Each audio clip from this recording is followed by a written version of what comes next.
If you've paid attention to League this year, you've been watching Gen G.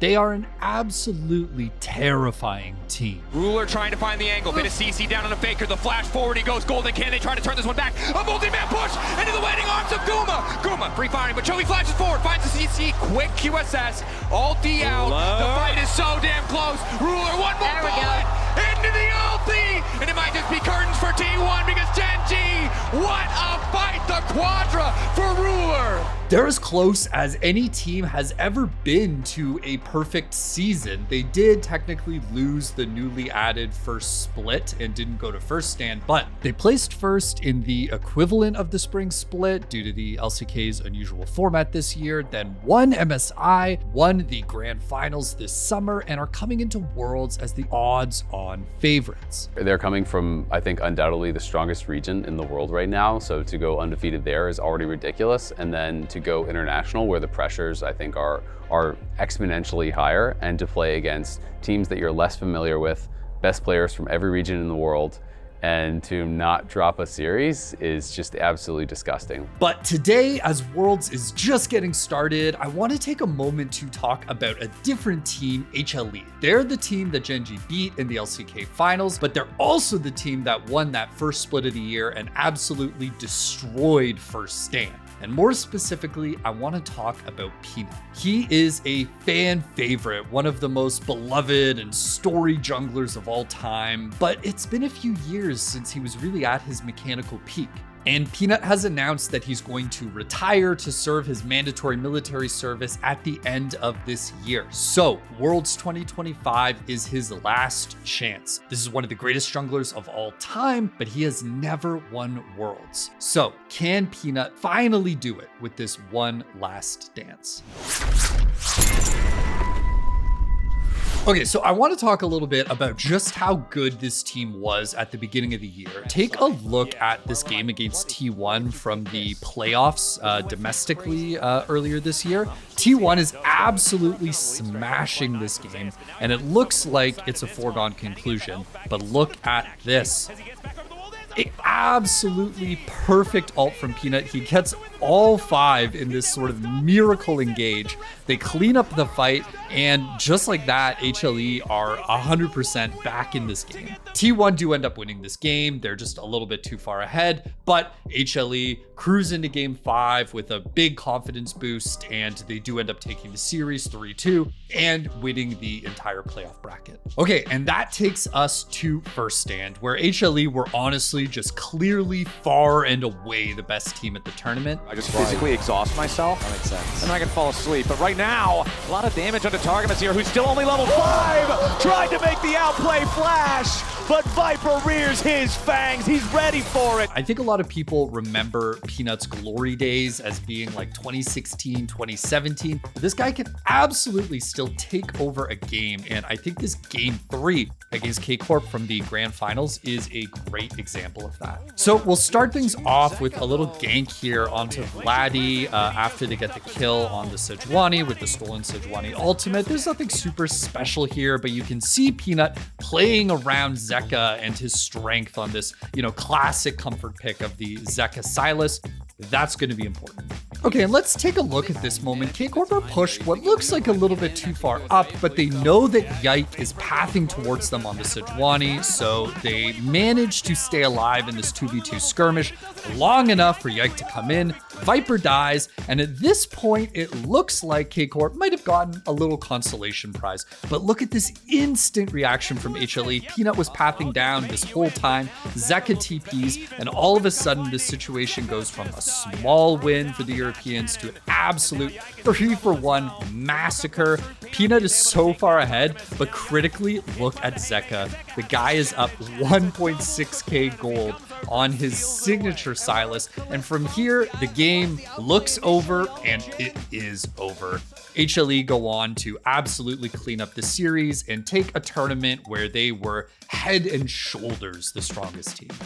Okay, but what's happened since first stand? Well, HLE have had a pretty inconsistent year, especially up against the other best teams in the LCK. Peanut has sometimes struggled to look like he's on the same level as the likes of Owner and Canyon, and they didn't even qualify for MSI. So internationally, a lot of the narratives have been really focused on T1 versus Gen G. And look, I get it, we've made those videos too. And in the summer, it was more inconsistency from HLE. Peanut in particular was really struggling to keep up, but things turned around in playoffs. When HLE faced off against T1 in the upper bracket, no one working at the LCK thought HLE were favored. There was a lot of T1 3-2 predictions flying around, but HLE bodied them.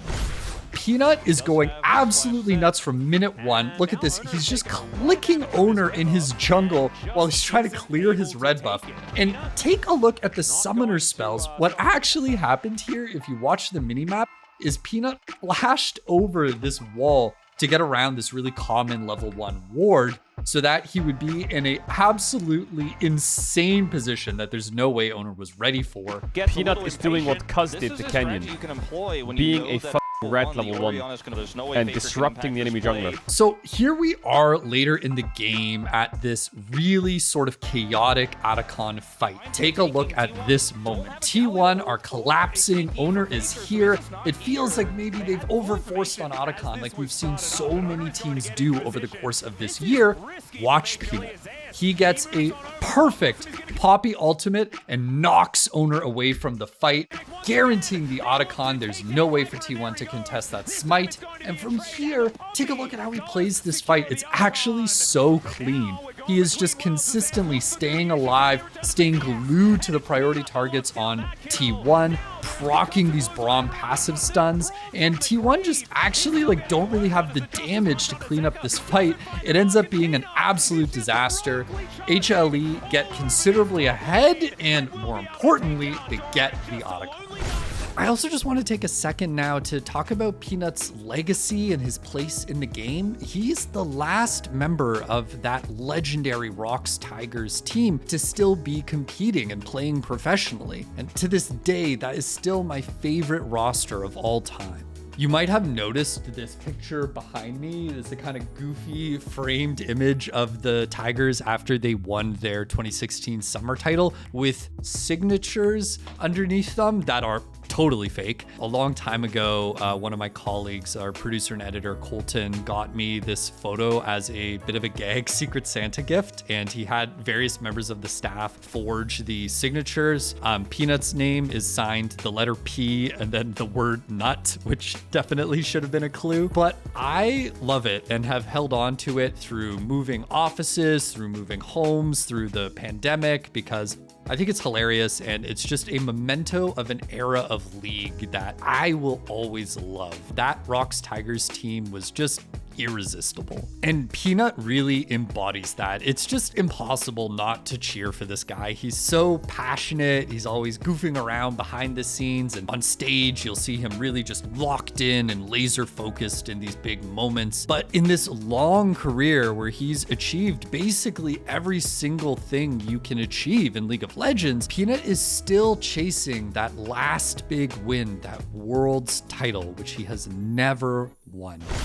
Okay, so here we are back in game 2, where HLE just get a ton of picks in the early game off of Peanut's jungling. Here he is following up on a great Delight engage after he's already gotten first blood a few minutes earlier. Faker's just dead, there's nothing he can do, and they are going to be able to walk this off as well. And it doesn't even stop there. All right, take a look at your mini-map as Peanut sets up for this play. He skirts around this vision that they know T1 have in this upper brush and manages to get into a position that Owner is just not expecting. Zeka clears the wave and walks up to join him, and Owner face checks this brush and is just instantly locked down and dead. That is 3 kills enabled by Peanut in this early game.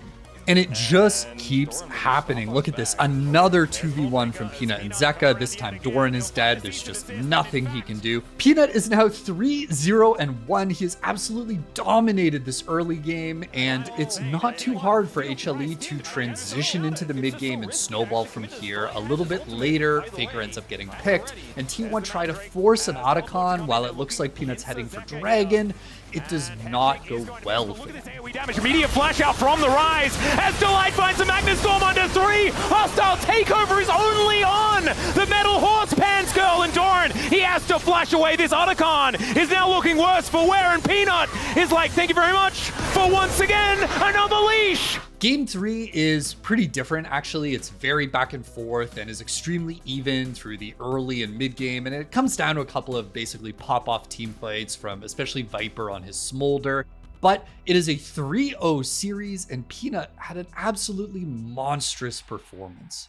So the bottom line for me here is that Peanut can absolutely still take over games, and at his best, he can match or overcome the absolute best junglers in the world. But Gen G absolutely outclassed HLE in the summer finals, and Peanut really just wasn't able to have the same impact. If they're going to win Worlds, Peanut is going to need to do more than rely on an inarguably excellent team backing him up. He's going to have to personally step it up. We can't be seeing these sort of game-losing mistakes that we've sometimes seen from Peanut at international events in these really high-pressure international series. If Peanut is really going to win Worlds, he is going to have to play his best when it matters the most.